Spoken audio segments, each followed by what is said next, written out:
Good afternoon, everybody. This is Dave Lapham coming to you from our magnificent studios provided by First Star Logistics, and it's our live stream, and we're going to have some fun here for a little bit. And thank you for carving time and joining us. I know there's a million things you could be doing. It's the beginning of a new year. Everybody's, I know you're living up to your resolutions. I know you haven't thrown those out the window yet, so that's all good. First thing I want to do is I want to congratulate the Pro Bowlers with the Cincinnati Bengals. I'm going to start with Trey Hendrickson because Trey Hendrickson just got an award here recently for the final game against the Pittsburgh Steelers, the 1917 victory in Pittsburgh. AFC Defensive Player of the Week, 5 total tackles, 3.5 sacks, and he defended a pass. He blocked a pass. The 3.5 sacks is tied for third most in the game this season. He had 2 of those sacks in the fourth quarter, 4 snaps apart in the fourth quarter. Under 4 minutes to go, 3rd and 15, 6-yard sack. Puts that drive in jeopardy. Pittsburgh gets nothing. 3rd and 12 in the final minute in regulation of the football game, gets another sack. Puts that drive in jeopardy. Pittsburgh gets nothing. 17.5 sacks this season. Same as last year. 17.5 sacks. 2 straight years. 35 sacks in the 2-year time frame. Unbelievable. Second most in franchise history. The most since 82 when they started recording sacks. But Corey Bacon, the Bengals went back to 76, and they gave him credit for 22 sacks that he had. That was unbelievable. I was there for watching that. There was a magnificent performance there. So it's the 3rd time Trey's been AFC Defensive Player of the Week. 2nd time this year. He did it in this past week, and then week 9, and also week 3 in 2022. So now, since 2021, 21 Cincinnati Bengals, offense, defense, special teams, 21 players have received weekly honors, 3rd most of any franchise in the National Football League. Congratulations to all involved. And then a couple of other Pro Bowlers. You know, Trey Hendrickson, 17.5 sacks, obviously leads the National Football League. So the Bengals had the number 1 sacker in the NFL, the number 1 passer in the National Football League, throwing for a mere 4,918 yards, 43 touchdown passes, just 9 interceptions, completed 70.6% of his passes. 70% of his passes. He completed over 400 through attempted 652 and completed 460. You kidding me? The volume and complete over 70% of them. Tied Kenny Anderson's record that Kenny set in 82. That was a strike year. That was only 9 games to that season. In a 17-game season, Joe Burrow ties that mark of 70.6%. Extraordinary year, Joe Burrow. Number 1 in attempts, completions, yards, touchdowns. Amazing year. And then Jamar Chase, targeted 175 times, 127 receptions, 1,708 yards. Averaged over 100 yards, a little over 100 yards a game, 17 touchdown passes, triple crown winner, across the board, receptions, yards, touchdowns, incredible. Burrow and Chase put on a show that was second to none in the National Football League. So those 3 Cincinnati Bengals all achieve Pro Bowl honors. Orlando Brown, a 4th alternate to the Pro Bowl. 3rd alternate was Chase Brown. I'd like to give him some kudos as well. Chase Brown, unfortunately, couldn't play in that last game because of the ankle injury. Came up 10 yards short of 1,000. He had 1,350 on the season, though, when you add his receiving yards. And he had 11 touchdowns on the season, 7 rushing, 4 receiving. But 990 yards. Oh, man. As a former lineman, it's like my heart aches for the running back, for the lineman. Everybody wants to be part of a 1,000-yard rushing season. But you're also part of a 4,000, almost 5,000-yard passing year and over 1,700 receiving year by 2 of your teammates. So a great year for the Cincinnati Bengals offensively. There is no question about it. The big news, obviously, we talked about it earlier. The Cincinnati Bengals move on from coaches. Lou Anarumo is no longer the defensive coordinator for the Cincinnati Bengals. Marion Hobby, James Betcher, the defensive line and linebacker coach, and then Frank Pollock, the offensive line, also announced that he was not going to be returning as the offensive line coach. To me, I'm not sure that this is the end. These guys' contracts were up. They weren't renewed. Defensive coaches that are still with the football team, depending on who the coordinator is and what style of defense and everything he wants to run, does he want to bring all of his position coaches with him? Is he open to interviewing other candidates that the Cincinnati Bengals still have under contract? That's all up in the air. That's all in flux. So, it's kind of an in limbo situation, and it's a very, very difficult time of the year. The Bengals fall a game short, literally. The 37-0 edging of the Denver Broncos over the Kansas City Chiefs. What a joke that was. Can't believe they aired that on national television. It was pitiful. I'm sure the league wasn't happy about that. But as a result of that, the Bengals do not make the playoffs. I wonder what kind of changes would have been made if they did make the playoffs, but they didn't. And they started 4-8, and defensive problems were a big reason why, and couldn't climb out of that hole. So changes were made, and also changes made in the offensive line. With that said, that's kind of the backdrop to get into anything and everything that you guys might want to talk about on this live stream, and we'll get it rolling. What do we have, Coach Burke? Dave Burke at the controls here as always, doing his thing. He's an invaluable member of the First Star Logistics team, and obviously we don't have In the Trenches without Dave Burke. Well, thanks for the kind words, Lap. But we got to say hellos first. Dan the Man, Dolores, Yash over in England. I mean, there you go. Our regulars we usually see when we do these live streams. So want to say Happy New Year's to everybody. Hope everybody had a great holiday, and it's time we turn the page and have a new year ahead of us. Yep. And what's going to happen. So we're going to go and basically we already got T&D talking, saying looking forward to September. It's going to be a long spring and summer. Yeah, it is going to be a long spring and summer, but I'm excited about September already. The biggest reason I'm excited is Joe Burrow played this entire season, put up these ridiculous numbers, impaired, still getting right with his wrist injury. He was rehabilitating it and getting treatment on it all season long. And then you add to it a bursa sac injury to the knee, where the kneecap and the leg bones kind of rub or whatever and damage a bursa sac, and you get swelling, and he got that. So he was dealing with that as well. I mean, I think Joe is excited about, he almost got 5,000 yards this year and 43 touchdown passes. And he ends the season healthy, no surgeries or anything, nothing significant in terms of, treatment and rehabilitation, all that sort of thing. He can have a very normal offseason. What kind of a year will Joe Burrow put up next year? Are you kidding me? Who knows? The sky's the limit. Then get Jamar Chase signed and get him signed early so he can do all the offseason things he wants to do with Joe Burrow. And what are his numbers going to look like?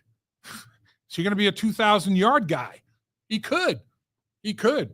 I mean, and 20 touchdown catches. He could. Joe Burrow could have 50, 45 anyway. I mean, it's almost frightening to think. And then, you look at the season T. Higgins put up as well. I mean, crazy. He had 911 yards receiving. He only played in 12 football games and missed parts of those 12 football games. With all that said, 79 receptions, 109 yards.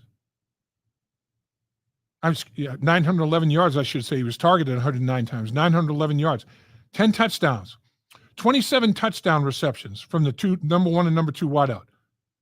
27. Then you add 11 from Jamar Chase. Good football team, man. This offensive football team is going to be scary, not only next year, but for many years to come, hopefully. And, I think there's obviously going to be a lot of change on the defensive side of the football in terms of the new defensive coordinator. What type of defense will he be installing? Obviously, it's got to be something that fits the personnel that he has. I mean, the personnel has to fit your scheme. Scheme and personnel is glove in hand. So we'll see. We'll see who it is. We'll see how he's going to attack. and we'll see changes that need to be made, both on the staff in the game of football. It's National Football League is the best sport in the world, in my estimation, but it can be cruel. I mean, it can be very, very cruel. There's no doubt. There's a very definitive business aspect to it, and this is the business aspect to it.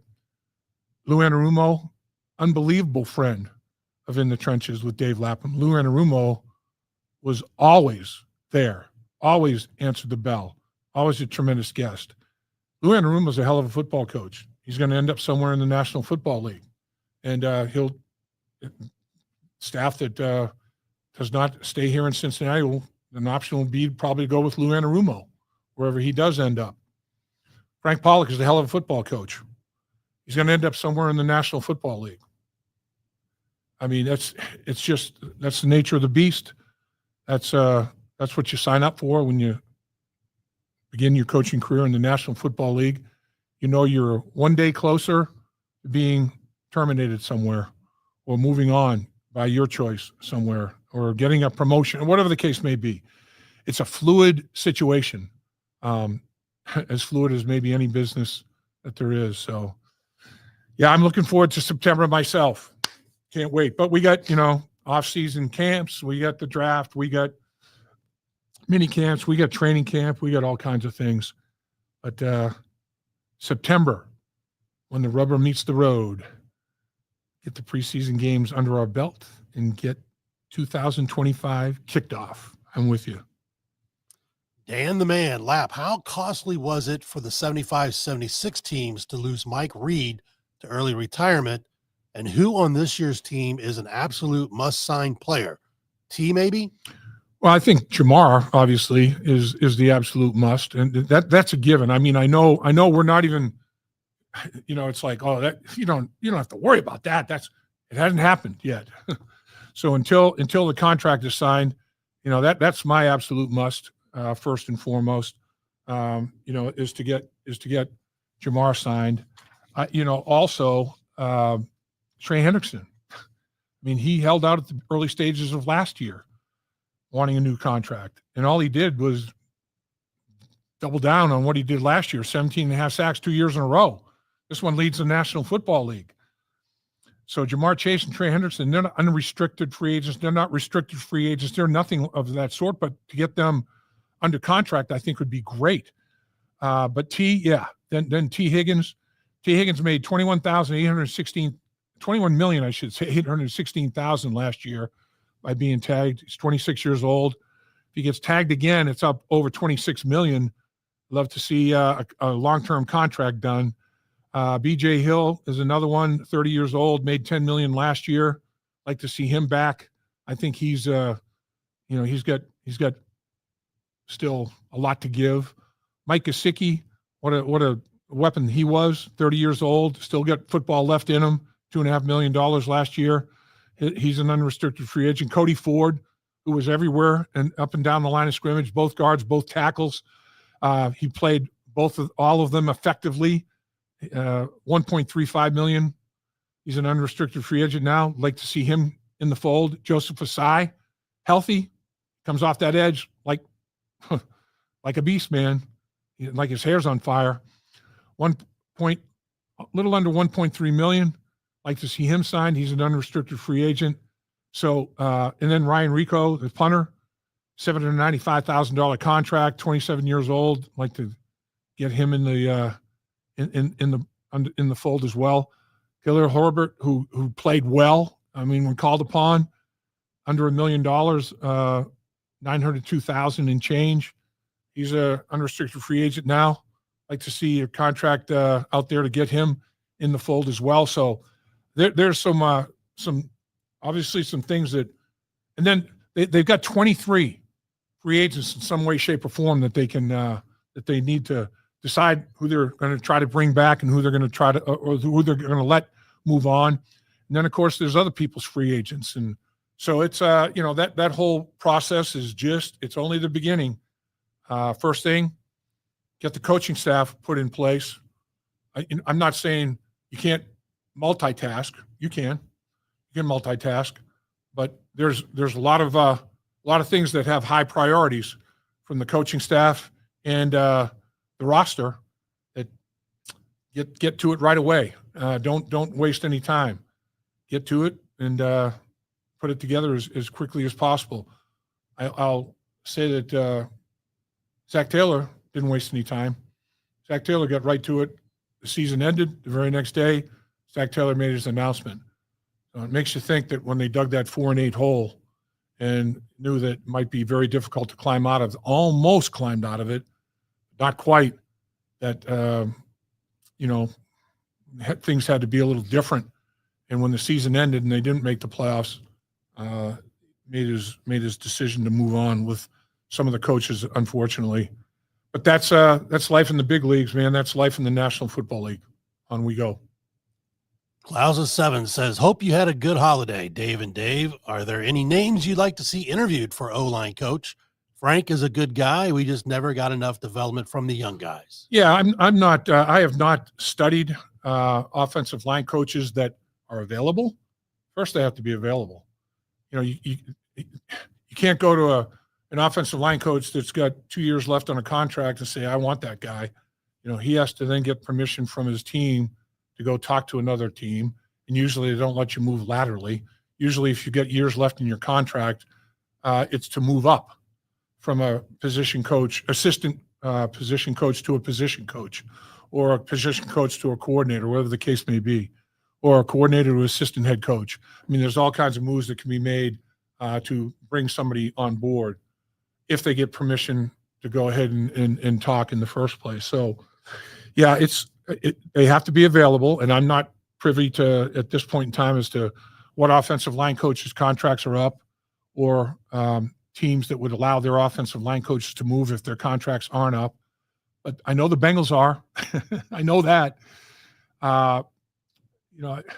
There's no doubt. I mean, Zach Taylor has a list that he keeps track of all year long, as does Duke Tobin, as do other people in the scouting department, as do people in the organization, Troy Blackburn, Katie Blackburn, the daughters. I mean, they've all got lists of prospective coaches at every single level of coaching, every single coaching position. They have lists, and they find out information from other teams in the league, friends that they've got with other teams in the league. Press Taylor was just with the Jacksonville Jaguars as offensive coordinator. And now with the firing of the head coach, all those guys are in limbo. But Zach and Press obviously talk all the time. And Zach and Press can compare notes. Geez, have you heard of any, young offensive line coaches that might be available either at the collegiate or National Football League ranks that, everybody knows about XYZ guys.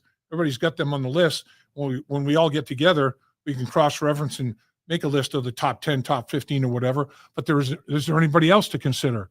So you tap into all your resources and you formulate a list. You collaborate. It's a big collaboration, but the point person, the guy that makes the decision, is Zach Taylor, and him alone. He made the decision to move on from some of the coaches, and he makes the final call into who his coaches are that he's going to assemble for the 2025 coaching staff as well. So, there's a process, there's a collaboration, but, I'm sure Zach probably has some primary candidates in mind, and he's already interviewed a couple, not offensive line coaches that I'm aware of, but he has interviewed a couple of defensive coordinator candidates. So, we'll see. We'll see how it all shakes down. I know the names that were out there as far as defensive coordinator candidate. I mean, Dennis Allen, Robert Saleh, they're head coaching candidates, potentially. Looks like 49ers going with Saleh, looks like, or Salah, however he pronounces his name, I forget now. But Patrick Graham, who was a defensive coordinator candidate prior to this. This guy has been a defensive coordinator with the Raiders, the Giants, and the Dolphins. And Zach and Patrick Graham kind of crossed paths with the Miami Dolphins. He won a Super Bowl championship with the New York Giants. He was the defensive coordinator, highly regarded. I think Zach thinks a lot of him. And then DeMarcus Covington, he was with New England since 2017, so he's been around Belichick and other brilliant defensive coaches. He's the linebacker, defensive line coach with the Patriots. He played wide receiver in college at Samford, not Stanford, Samford, S-A-M-Ford. So he's got offensive experience as a player, and now as an NFL coach, he's got defensive experience, and it's like there's nothing wrong with that. I mean, if you're a good defensive coach and you've got offensive experience, that's a help. That's not a hindrance. So it'll be interesting. They got options. And that's the thing. This football team, with the players that we're talking about at the skill positions, Joe Burrow, Jamar Chase, T. Higgins, and others, who the hell wouldn't want to be the offensive line coach? Not to mention the talent that they've got up front in the offensive line to work with. Orlando Brown was having his best year until injury. What's going to happen with Trent Brown? He got hurt very, very early. He was, having a good camp. He still has very good feet. I mean, did the injury change that, his movement ability? What is going to happen with Trent Brown? Marius Mims, he's got nowhere to go. He keeps ascending. He played against every legitimate pass rusher known to man this year. I mean, he had a Hall of Fame roll call of rush guys, and he played well, very well.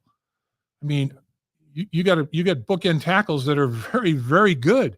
If I'm an offensive line coach, and I have that pair to work with at the offensive tackle position, and maybe Trent Brown, Cody Ford, all that Cody Ford can do if they get him in the fold. I mean, they've got people to work with. I mean, it's like I don't think they're going to call any potential offensive line coach and the coach say, I think I'm going to pass. I've got I'm in a pretty good. I think I'll pass. Are you kidding me? I bet they're probably kind of sorting through voicemails that coaches that have reached out to them.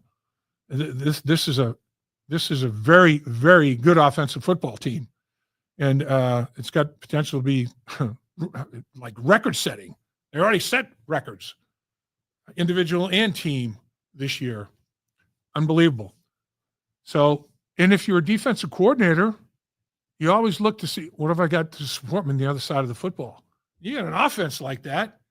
You're a defensive coordinator saying, man, if I can get it turned around, I can implement my scheme and let some of these guys perform. Any coordinator, any coach's job is to make the scheme enhance the player's talents and skill set. And you got an edge rush guy that had 17 and a half sacks. You got, Joseph Asai and other guys off the edge. You got, Wilson and Pratt at the linebacker position, when healthy, penciled in for 100 tackles each, and both forced 2 fumbles, both recovered 2 fumbles, both had interceptions. Come on now. Let's be real.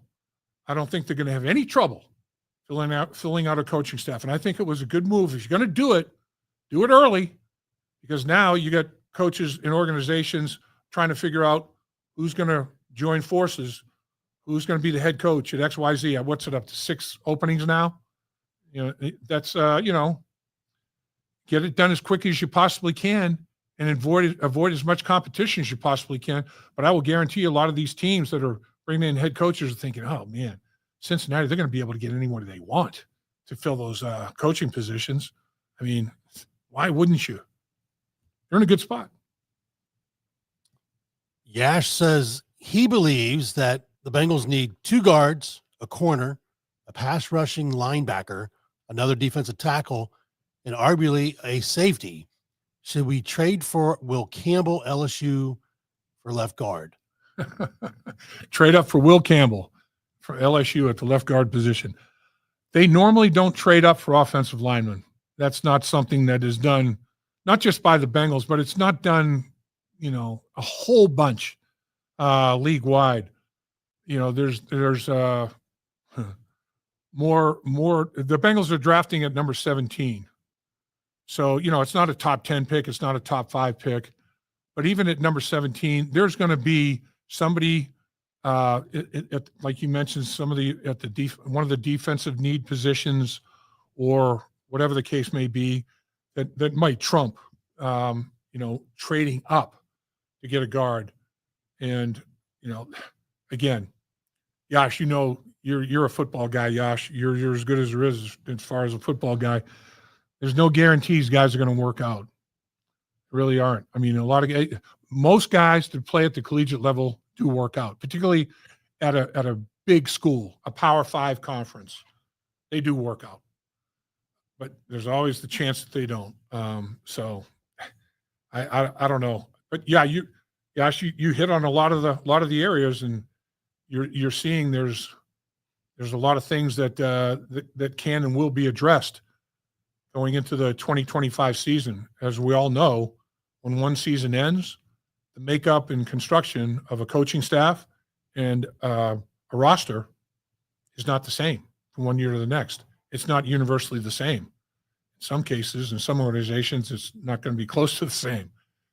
Here in Cincinnati, there's going to be a core that will stay the same, that's for sure. But there's going to be changes. Going to be changes in the back half of the roster, and also obviously in the coaching staff. So, yeah, the National Football League is a competitive environment, and the offensive line coach that comes in and the defensive coordinator that comes in, the first thing that he's going to do is look at the game tape, and he's not going to say, okay, I see your grades. You've got everybody graded. You get your year-end grades, and Pro Football Focus has their year-end grades on everybody and all that. But, man, I want my own eyes to look. I want my own eyes to evaluate players. I want to be the guy that is trying to decide how good this guy performed and how much potential this guy or another guy may have. Is there meat left on the bone? All those kind of things. Anybody coming into a new environment that has no prior experience with any of the players, there's a lot of due diligence, a lot of work to do to get up to speed. So new offensive line coach and the new defensive coaches and other coaches that may, be in limbo, league-wide, really, not just Cincinnati. Got a lot of work to do, man, in a short period of time. Dolores says, you and Dan said that the loss to New England would come back to bite us, and it did. I did. I said it's going to bite us right square in the butt, I think is exactly how I put it. And it got both cheeks, man. It really did. How about them, though? They win their first game of the season against Cincinnati. They win their last game of the season against Buffalo. Now, granted, Buffalo's quarterback, Josh Allen, took a snap, handed it off, ran to the sideline to keep his streak alive of consecutive games, and other starters didn't play. But, New England rose up, and a lot of people think it cost New England head coach's job. I don't know. Who knows? At any rate, they went from the first pick of the draft to the fourth pick of the draft. So the Bengals literally lost to a team that was going to have the first pick in the draft up until the last game of the season. But they win 2 games, first and last game of the season, win a couple in between, and they move up to 4 wins and move out of that number one pick spot. But yeah, that game. I mean, if Gesicki and Hudson, either one of them catch a ball in the end zone, they squeak by. But it wasn't just that. There were a million things that didn't happen that should have happened in that football game. And then, as we know, the rest is tough history. After that football game, go and lose by a point to Kansas City on a defensive penalty on 4th down, 4th and 17, interference penalty, allows Kansas City to move on and kick a game-winning field goal by a point. Then you lose to Baltimore in overtime, 41-38.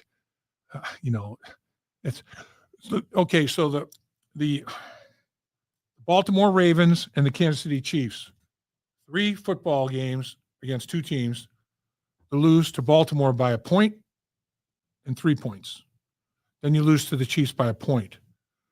3 games by 5 points. Those 2 teams could literally be playing against each other for the AFC Championship. And not only do you blow it against the Patriots in the opener, which it did come back to bite them, but those 3 losses, really, this is a good football team. they were in the hunt with two teams that have really good seeds for the playoffs. Unbelievably frustrating to get off to that 4-8 start. I mean, you go 0-3 after losing that New England game. Can't right the ship. Lose by a point in Kansas City, and then you lose by 5 to Washington. I mean, you're just flailing away. 2 of the 3 games are at home, New England and Washington. Unbelievable. And then you beat Carolina down there, and then you go to Baltimore and lose that game in overtime. So you're looking at a 1-4 start, and you're in every football game, and you're off to a 1-4 start, which ultimately ends up being a 4-8 start, and the hole is too deep to crawl out of. It's very unfortunate because this every team, or I should say, every broadcaster, local and national, they say about their whatever team they're talking about. They don't want to play the Bengals. They don't want to play the Bengals. And they don't. I'm telling you, Buffalo and Baltimore do not want to play the Bengals. And that's who the Bengals that could have been the path. Buffalo and Baltimore. 2025, here we come. Dave Lennox says, Lap, what would you like to see character or career-wise with the new position coaches the Bengals hire? I just want to see guys that, they're all going to be of good character. I firmly believe that. I don't think that Zach Taylor will get fooled and hire a turd. I don't think so. I think that the character up and down at every level of this organization, I should say, player roster, coaching staff, the character is extremely high. Lou Anarumo, extremely high character. All the assistants, extremely high character. I think that that Zach will have an abundance of information. It'll almost be like an FBI investigation on candidates. I mean, they'll have a dossier, on these people. So I don't think we're going to have to worry about that. The question becomes, I mean, what if it's a young college hotshot?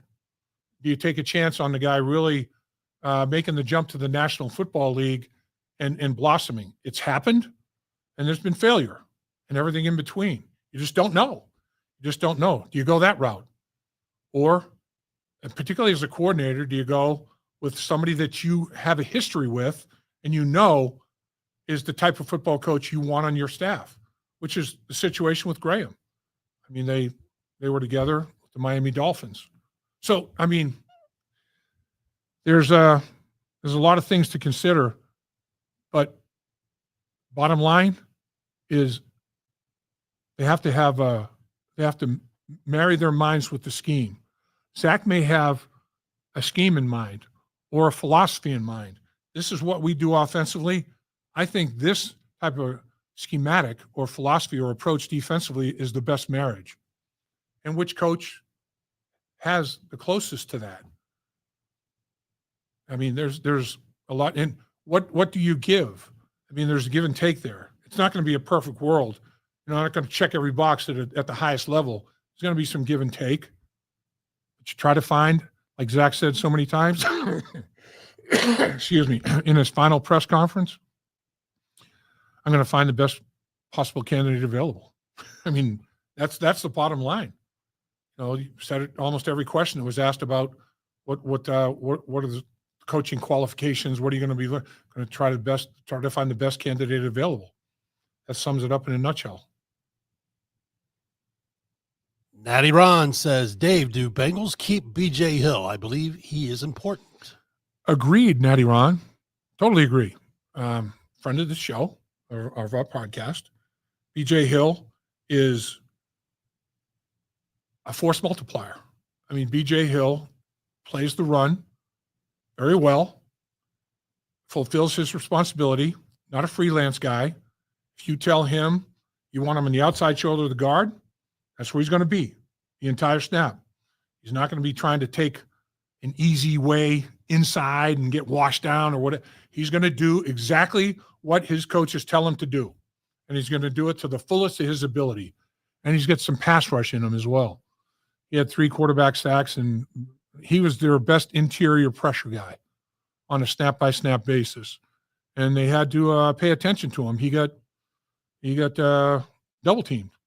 They were putting bodies on him. I think B.J. Hill is one of those core guys. He's highly regarded on the football field by his teammates and off the football field by his teammates in the locker room, out in the streets of Cincinnati. He is an outstanding representative of the Cincinnati Bengals organization. I think top to bottom, everybody thinks extremely highly of B.J. Hill. And can a right deal be agreed upon? That's the question.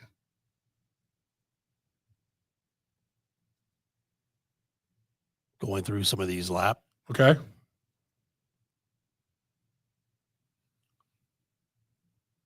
The other thing B.J. Hill did, the Bengals had 2 young interior defensive tackles they spent second and third round picks on.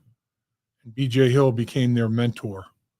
And they'll be the first to tell you that B.J. Hill was instrumental in them enjoying the success that they enjoyed their rookie seasons in the National Football League, in terms of what to expect, how to adjust, how to handle, your week in the National Football League from a preparation standpoint.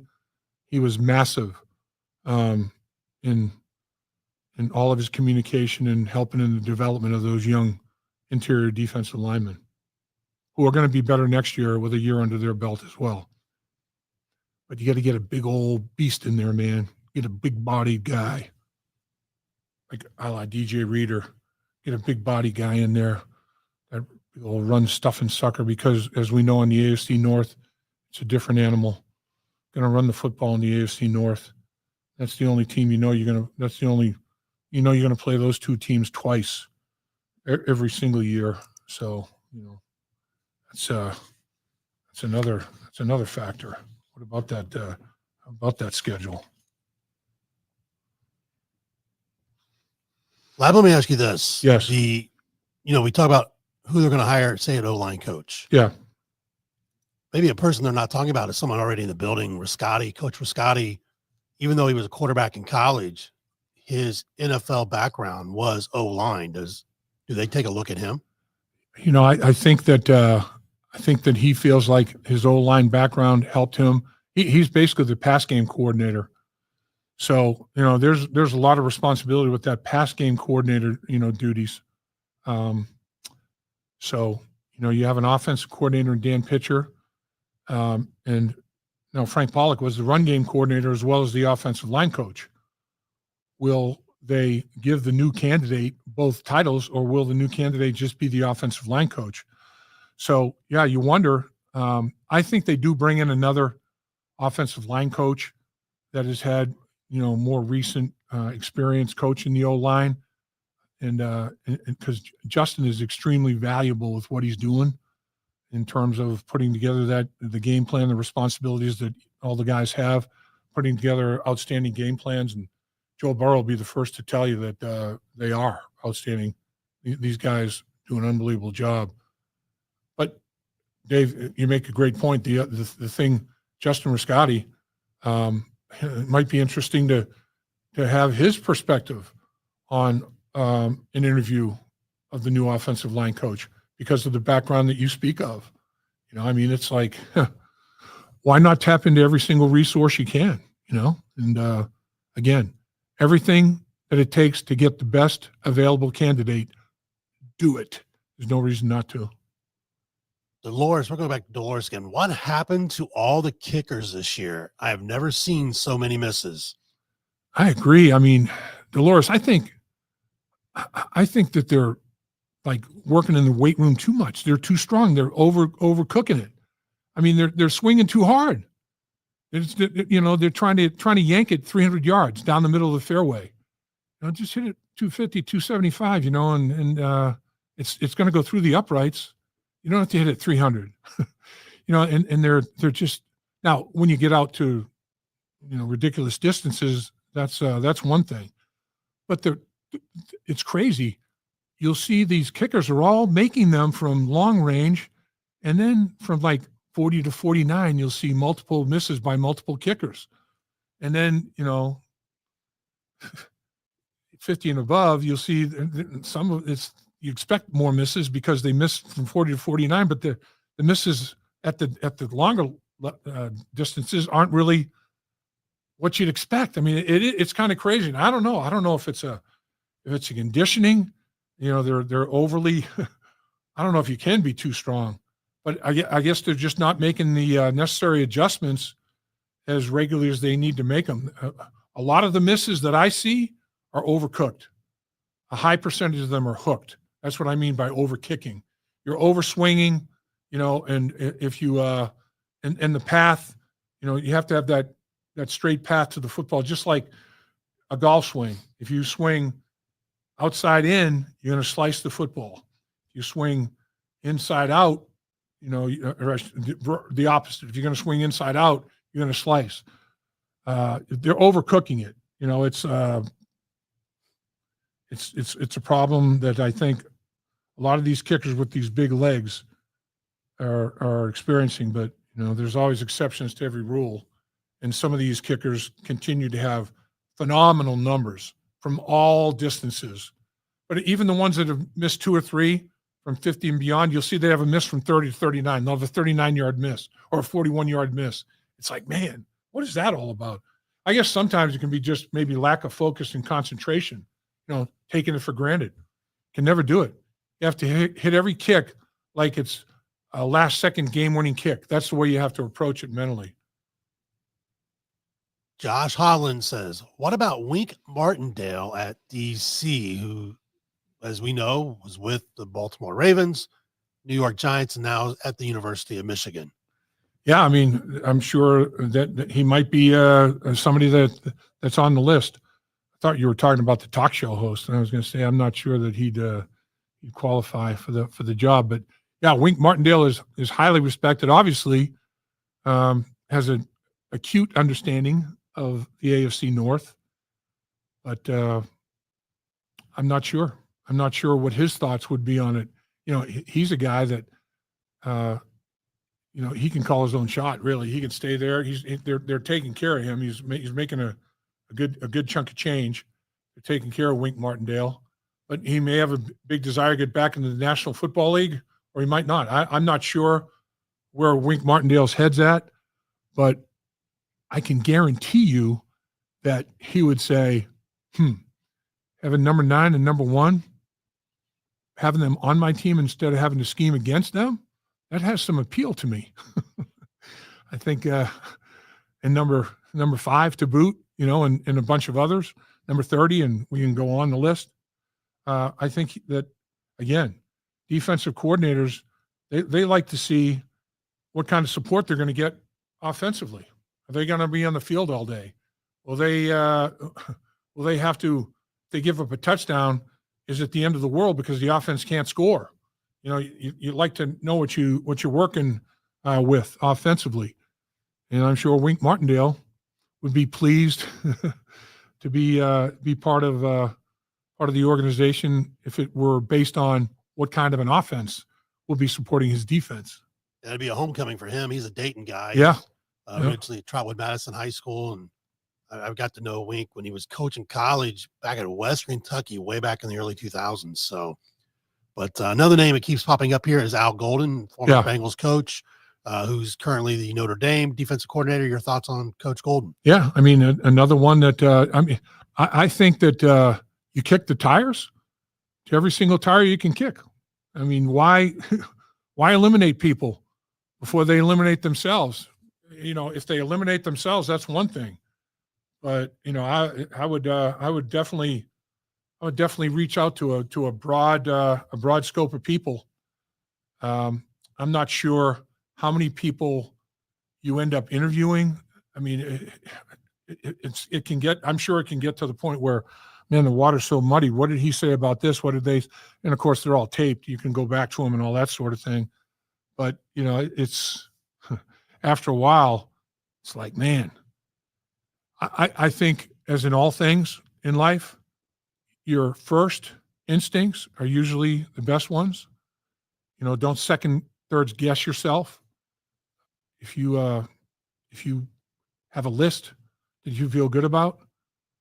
But now if somebody becomes available that you thought no way in hell that would even be a possibility, or because it would have been very high on your list if that were a possibility and it happens, then you got to rethink, you got to retool. Teddy Bear 73. There are a lot of young D players besides the young DTs you just mentioned. What other young defensive players will step up in 2025? Yeah, I mean, let's take a look at the at the roster. Let's take a look at actually the injured reserve part of the roster. I mean, that's where the rubber meets the road a little bit. Let's see if I can find a roster here, the Cincinnati Bengals, that has the injury reserve and physically unable to perform, and that entire list to it. But yeah, I mean, they're at every level. There are a bunch of players that you can develop. Looking down on injury reserve, Dax Hill obviously ended the season on injury reserve. He's still, in my mind, a young player that you can develop. DJ Turner ended the year on injury reserve. Another young player that you can develop. And I guess you were talking mostly about defensive players. Am I right about that?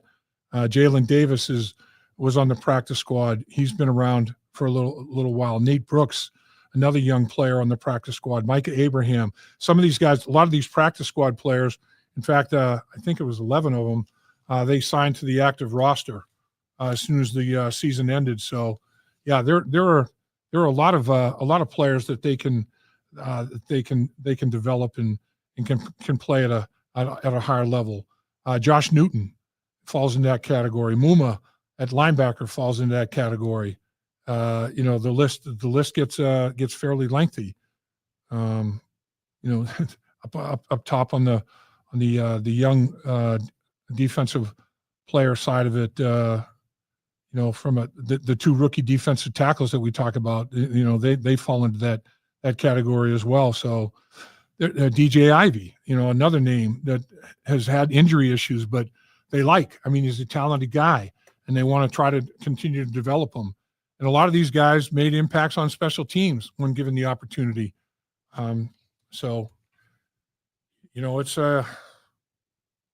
It's competitive. There are young players that they're going to continue to try to develop. They're going to have another draft class. The entire draft class from the last two drafts have made this football team in its entirety. I'm not sure that will be or should be the case this year, potentially. We'll see.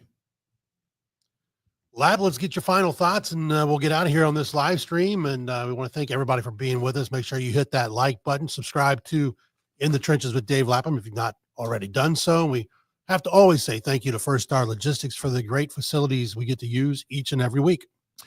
Yeah, and Dave, all I want to do is thank all you folks. I mean, for you to show the interest in joining us on our live stream means the world to us, and your interest to, see what we're talking about on a week-to-week basis on In the Trenches with Dave Lapham, brought to you by First Star Logistics every single week. We try to do the best we can to get good information to you, whether it be reactionary about the outcome of a game or whatever, or coaching changes, whatever. Get input from players, coaches, get input from players from other teams, coaches from other teams, NFL people that have a big impact on what goes on around the league. We try to cover the gamut for you, and I know that a lot of you are true followers, and a lot of you that whenever a live stream comes up, there you are. We can count on you. I mean, it's like clockwork. And we're never going to take it for granted, because as I said before, you're going to be doing a ton of things. It's a lot of things that everybody can do with their lives. And for you to carve this time to be with us means everything. So until next week, enjoy yourselves. Have the best weekend you ever had. Dave Lapham here, and every day I am grateful for my experience to have played professional football.